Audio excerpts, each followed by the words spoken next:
السلام علیکم ورحمۃ اللہ وبرکاتہ۔ بسم اللہ الرحمن الرحیم۔ کتاب المغازی کا 12واں باب چل رہا ہے، جس کا عنوان ہے بابن۔ بہت ہی طویل باب ہے یہ، بہت سی حدیثیں اس کے تحت آ چکی ہیں اور ابھی بہت سی حدیثیں باقی ہیں۔ آج کے سبق میں بھی اسی باب کی حدیث ہیں۔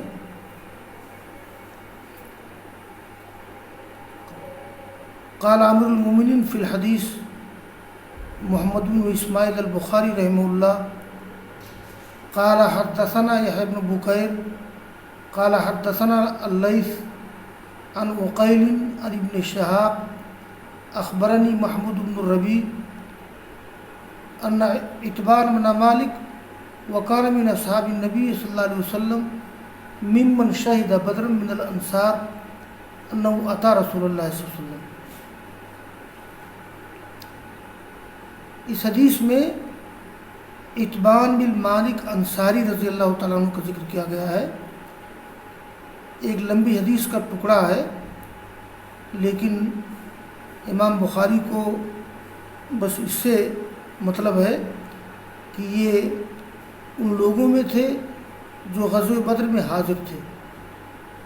تو محمود بن ربیع کہتے ہیں کہ اتبان بن مالک رسول اللہ صلی اللہ علیہ وسلم کے صحابہ کرام میں سے تھے اور ان لوگوں میں سے تھے جو غزوہ بدر میں حاضر تھے اور انصار سے تھے۔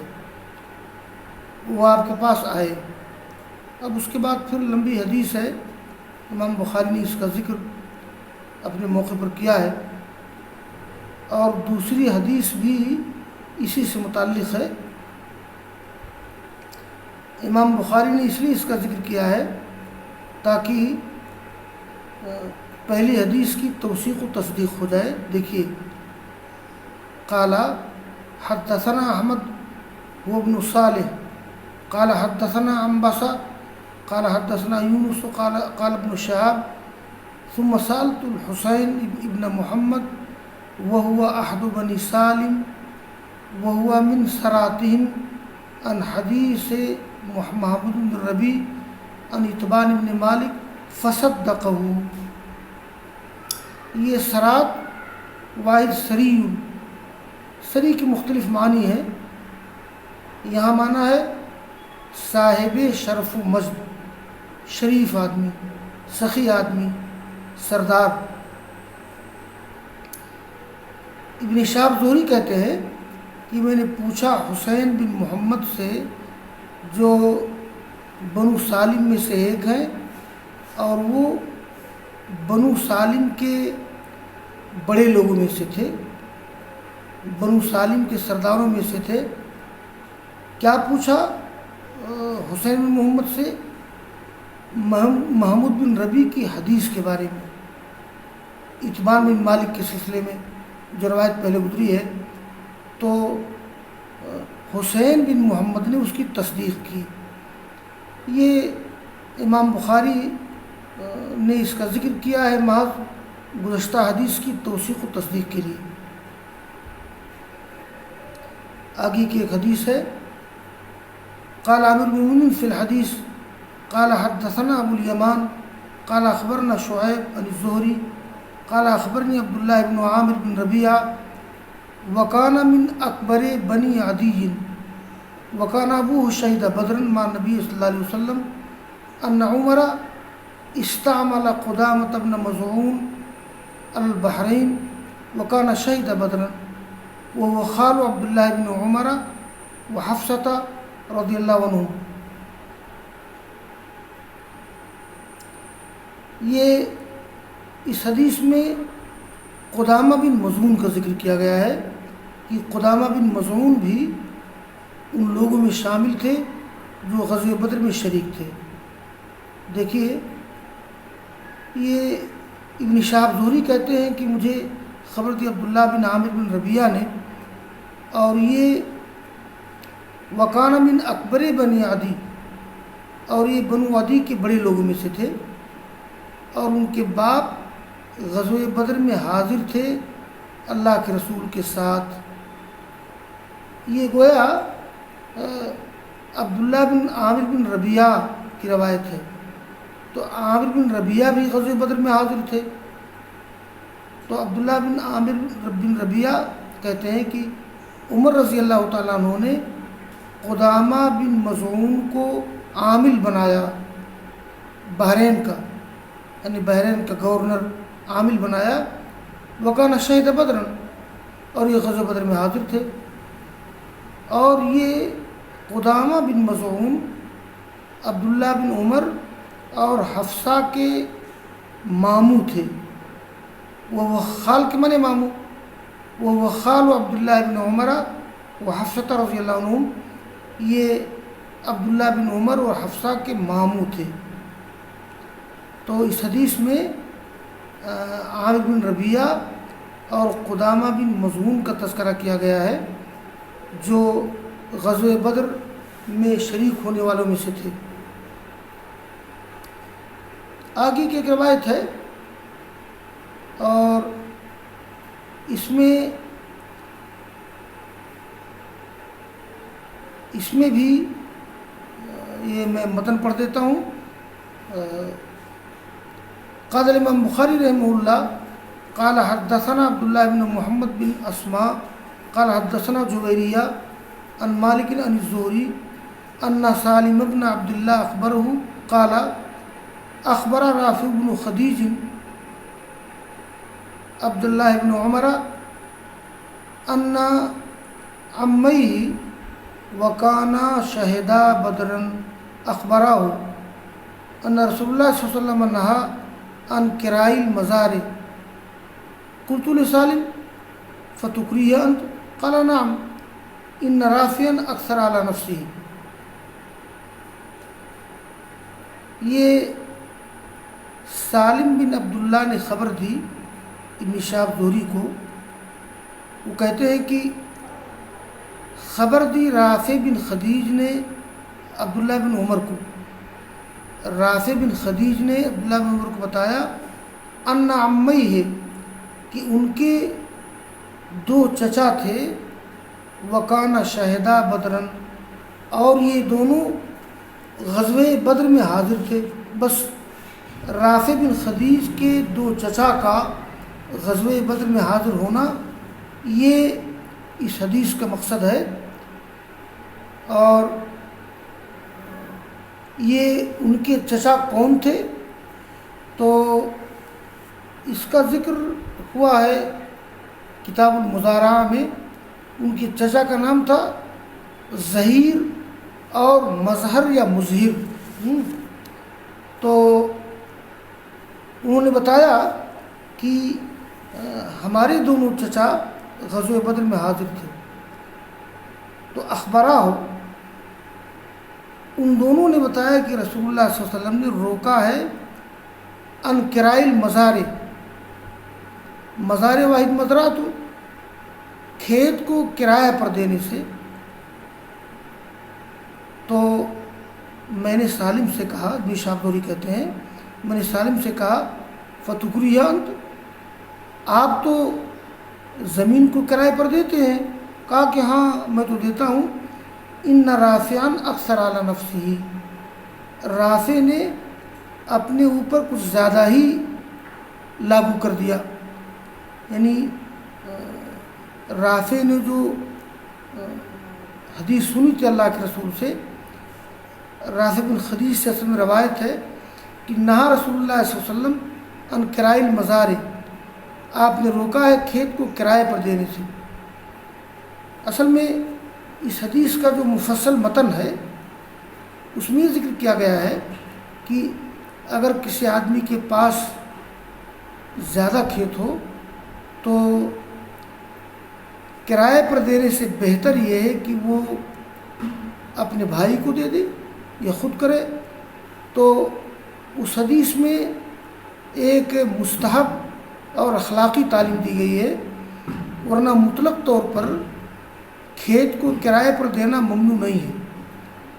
اصل میں کھیت کے ساتھ کئی معاملہ کیا جاتا ہے، کچھ معاملہ درست ہے اور کچھ معاملہ درست نہیں ہے. جیسے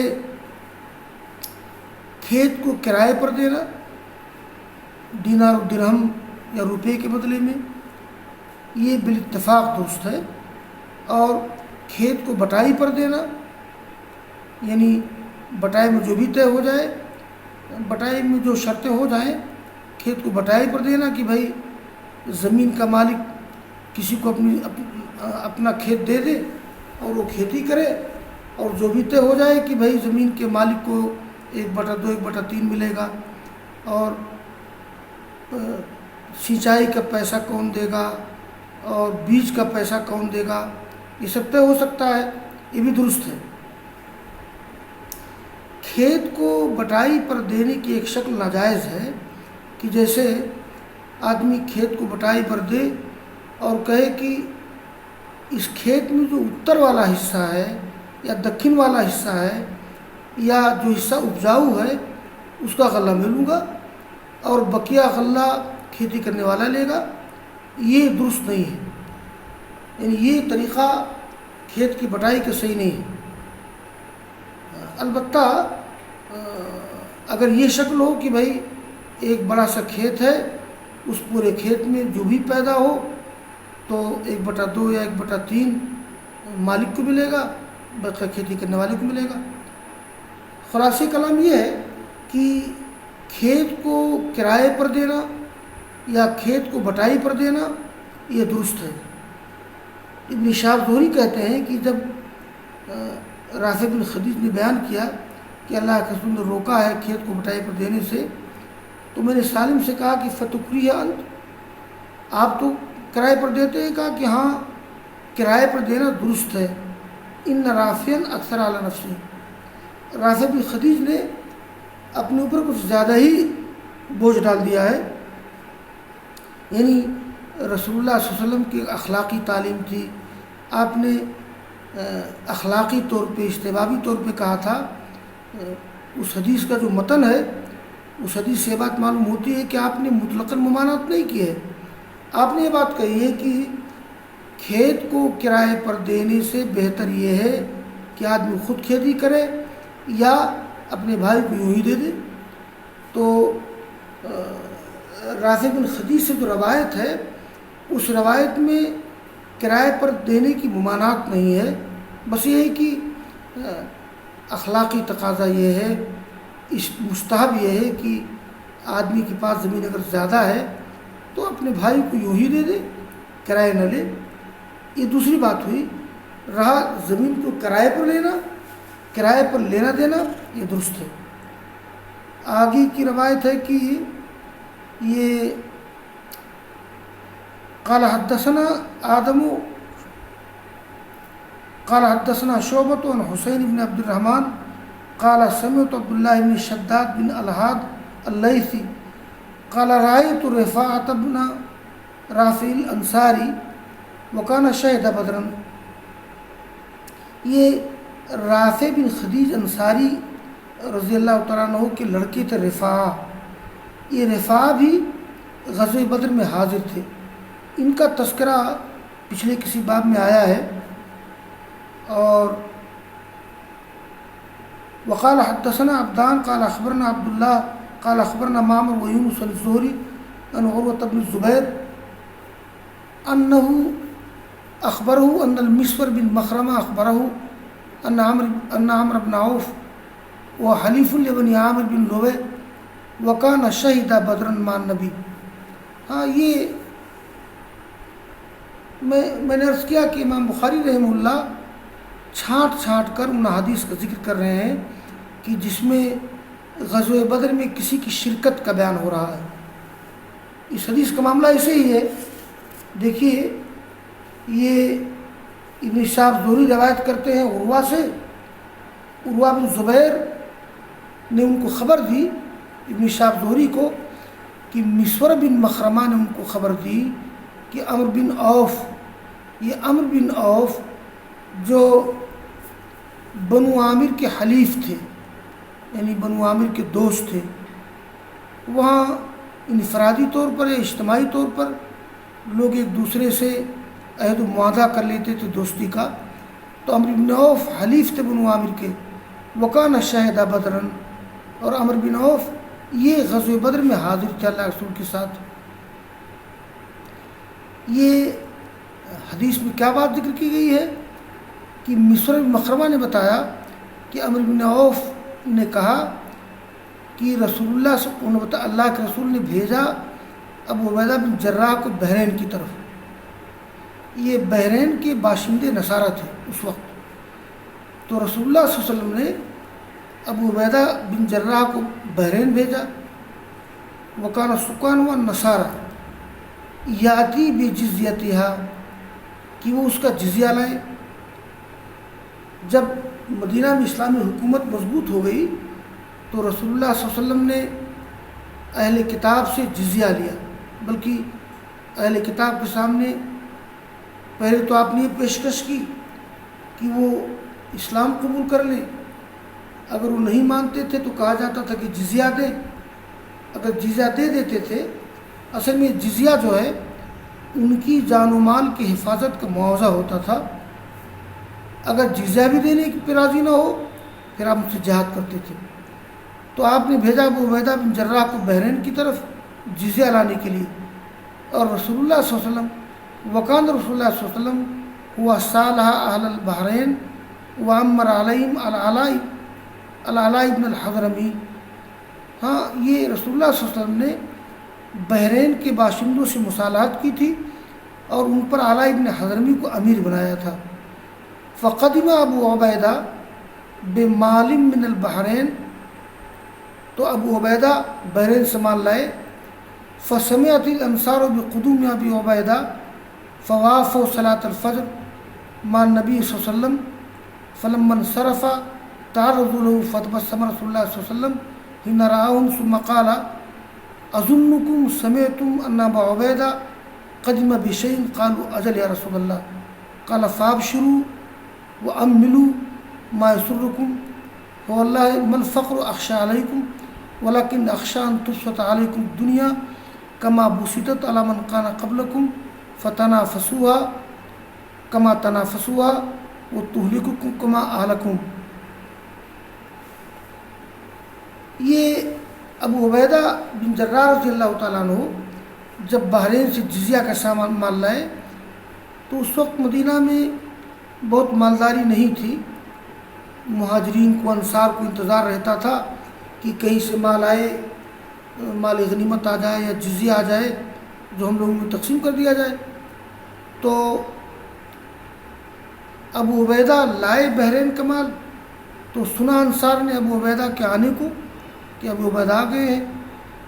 فوافوا صلاۃ الفجر، تو وہ پہنچے صلاۃ فجر میں اللہ کے رسول کے ساتھ، موافقت کی صلاۃ فجر میں اللہ کے رسول کے ساتھ۔ جب آپ نماز سے فارغ ہوئے تعرضوا لہ، لوگ آپ کے سامنے آ گئے، آپ مسکرائے، جب ان کو دیکھا آپ نے کہا کہ میں سمجھ رہا ہوں کہ تم لوگوں نے سنا ہے کہ ابو عبیدہ کچھ لائے ہیں۔ لوگوں نے کہا کہ اجل، ہاں کچھ لائے ہیں۔ تو اے اللہ کے رسول، تو آپ نے کہا ابشروا، خوشخبری لے لو، وَأَمِّلُوا مَا يَسُرُّكُمْ، اور اس چیز کی آرزو کرو جو چیز تم کو خوش کر دے۔ یعنی مطلب یہ ہے کہ ابو عبیدہ بن جراح لائے ہیں، میں تم لوگوں میں تقسیم کروں گا۔ پھر آپ نے ایک تربیتی نصیحت کی، آپ نے کہا کہ واللہ مجھے تمہارے بارے میں فقر کا اندیشہ نہیں ہے، آج کچھ فقر ہے، غربت ہے، پریشانی ہے، لیکن تمہارے لیے فقر تباہ کن نہیں ہے۔ واللہ من فقر اخشى علیکم، یعنی مجھے تمہارے بارے میں فقر کا اندیشہ نہیں ہے۔ ولیکن اخشى ان تبسط علیکم الدنیا، لیکن مجھے اندیشہ ہے کہ تم پر دنیا پھیلا دی جائے گی، کشادہ کر دی جائے گی، جیسے تم سے پہلے لوگوں پہ کشادہ کر دی گئی تھی۔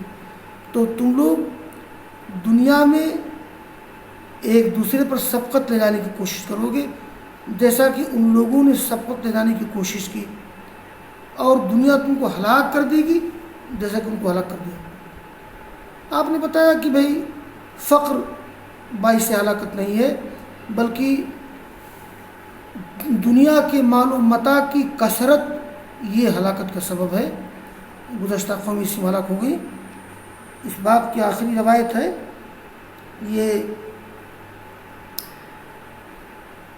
قال امام بخاری رحمہ اللہ حدثنا ابو النعمان حدثنا جریر ابن حازم النافع ان ابن عمر رضی اللہ تعالیٰ عنہ کان یقتل الحیات کلها